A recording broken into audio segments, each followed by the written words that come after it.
T20 world cup की जीत का जश्न अभी ठीक से शुरू भी नहीं हुआ था कि एक नए सवाल ने पूरे इंडियन क्रिकेट में एक जबरदस्त हलचल मचा दी है।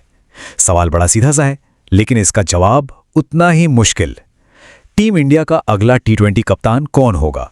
और जानते हैं ये सब कुछ शुरू कहां से हुआ? बस इसी एक सवाल से। जीत के बाद की प्रेस कॉन्फ्रेंस थी। कप्तान सूर्यकुमार यादव से एक पत्रकार ने बस इतना ही तो पूछा था, और बस इसी एक सवाल ने जीत की सारी खुशी को भविष्य की अटकलों में बदल दिया।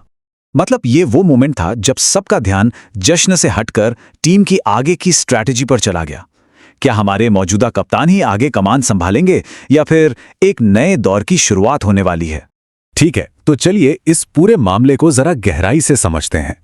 सबसे पहले बात करते हैं हमारे करंट कैप्टन सूर्यकुमार यादव की, और ये समझने की कोशिश करते हैं कि आखिर उनकी कप्तानी पर सवाल उठ ही क्यों रहे हैं।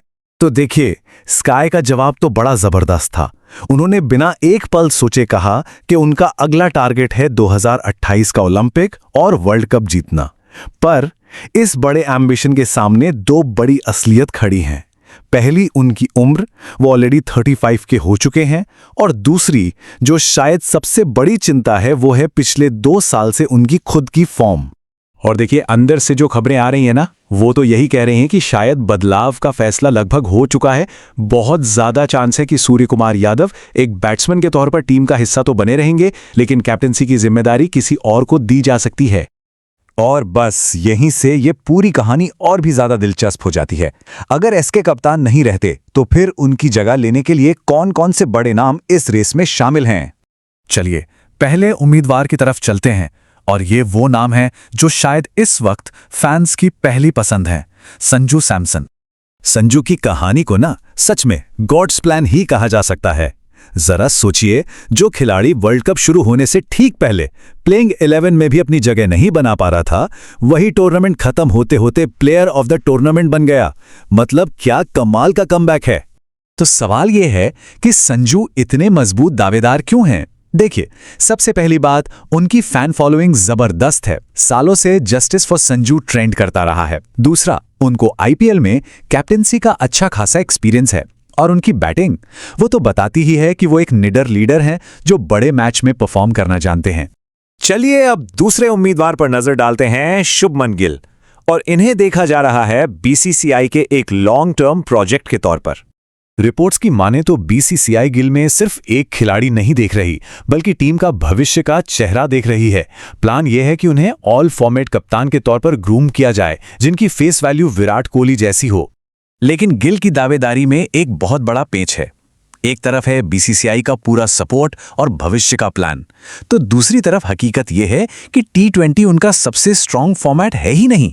टीम में ही उनसे बेहतर T20 परफॉर्मर्स पहले से मौजूद हैं। और यहीं पर एक बहुत बड़ा और प्रैक्टिकल सवाल खड़ा हो जाता है। क्या सिर्फ फ्यूचर पोटेंशियल के आधार पर किसी को कप्तान बना देना टीम के उन मौजूदा स्टार परफॉर्मर्स के साथ नाइंसाफी नहीं होगी जो T20 में लगातार अच्छा कर रहे हैं? और अब आते हैं हमारे तीसरे और आखिरी उम्मीदवार पर, जसप्रीत बुमराह, एक अनुभवी और उतनी ही एम्बिशियस लीडर।